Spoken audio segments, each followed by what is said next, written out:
Welcome to ASK Tutorials. We are learning C programming. This is our 7th video of a C programming series. If you are not seen our previous videos, then watch it. I gave link into the description box. Now let's get started with the video. In this video, we are going to learn about storage classes in a C programming. First, we will see what is a storage class. Here we are seeing two diagrams. One is a storage container and another is for storage class. First, we will see the definition for storage class. The storage means it is a process through which digital data is saved within a data storage device by means of computing technology. And the class is a collection of data or items. Like how the container will store some items inside this, like that storage class will save the data. Now we will see what the storage class does in a C. A storage class defines the scope and the lifetime of a variables and or functions within a C program. A storage class specifiers in a C language tells the compiler where to store a variable, how to store the variable, and what is the initial value of the variable and lifetime of the variable. Scope means that is where the value of the variable would be available inside a program. Next, default initial value means that is if we do not explicitly initialize that variable, what will be its default initial value.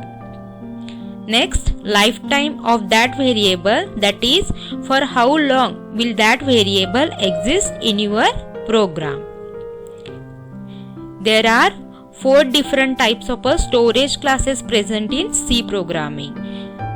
These are: first one is a automatic variable, second one is a external variable, third one is a static variable, and fourth one is a register variable. Now we will discuss one by one. First one is a automatic variable, which can be written as a AUTO, that is a auto. The scope for automatic variable is this variable defined with the auto storage class are local to the function block inside which they are defined. Means they are used only within the declared function. Next, the default initial value, any random value, that is a garbage value. Garbage value means if a variable is allocated but not assigned, it is said to be a garbage value. Means we declared a variable but that is not having any value, that is a garbage value. Next one is a lifetime. Till the end of the function or a method block where the variable is defined. This variable can be used till the end of a function in which the variable is declared. Automatic variables can also be called local variables because they are local to the function. Local variable means what? The variables that are declaring inside a function or a block, they are called as local variables. Local variables can be used only by a statement that are inside the function or a block. Means they are not used by outside the function and that they are unknown to the outside their function. So we called it as a local variables.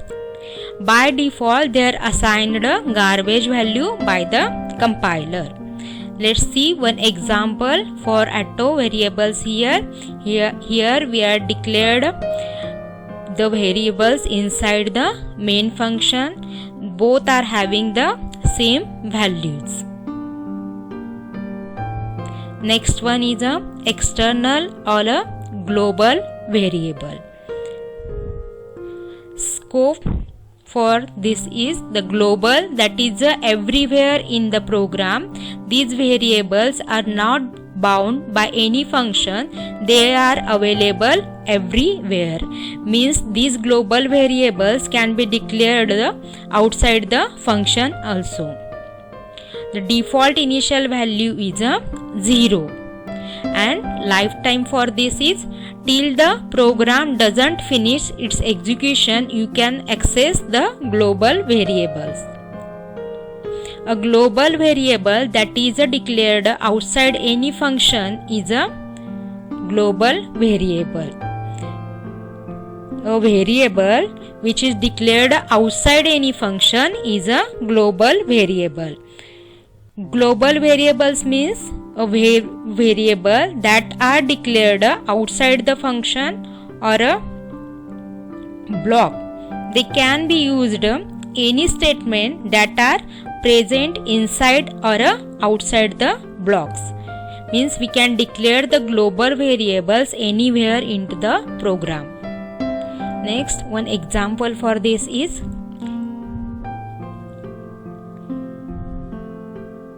here we are written a program.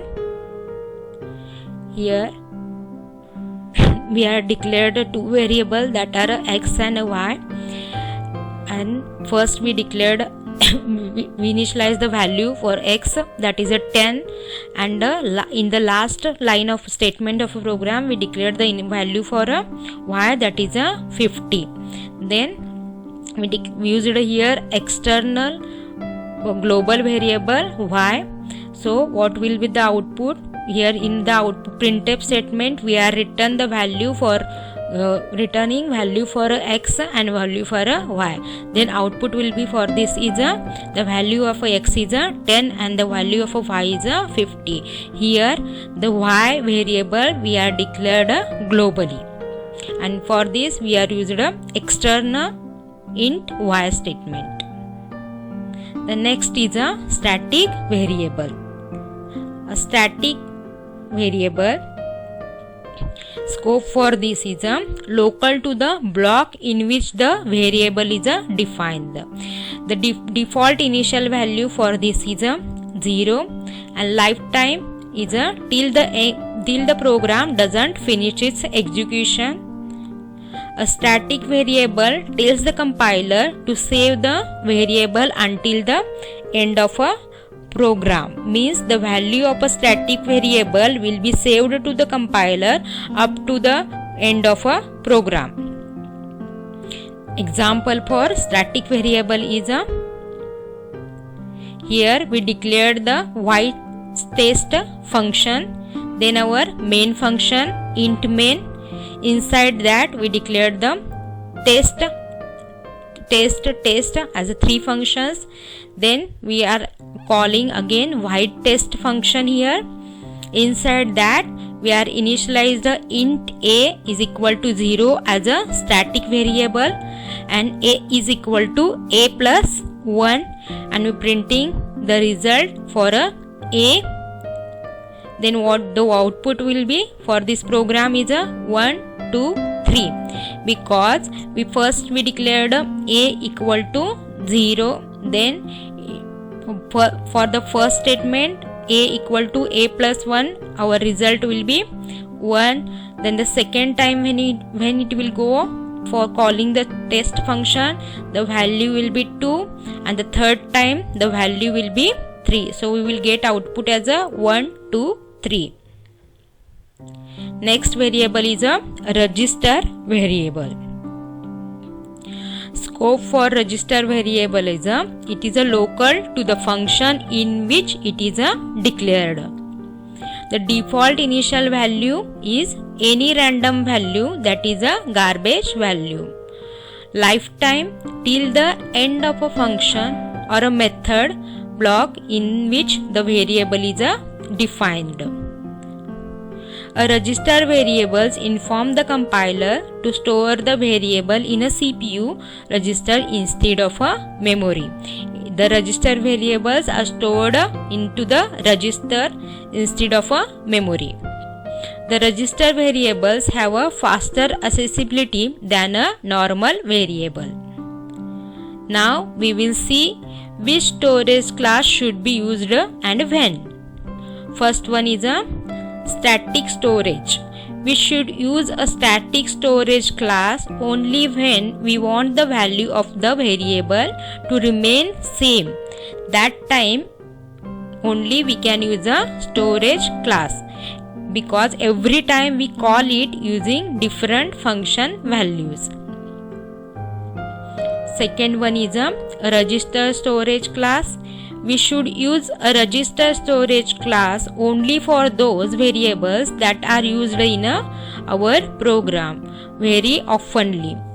CPU register are limited and thus should be used very carefully. Third one is a external or a global storage class. We should use external or a global storage class only for those variables that are being used by almost all the functions in the program. Next one is a automatic storage class. If we do not have the purpose of any of the above mentioned storage classes, then we should use the automatic storage class. This is what we learn in today's class about the storage classes in a C programming. In the next video, we are going to learn about the operators in a C. So keep watching our videos and thank you for watching the video.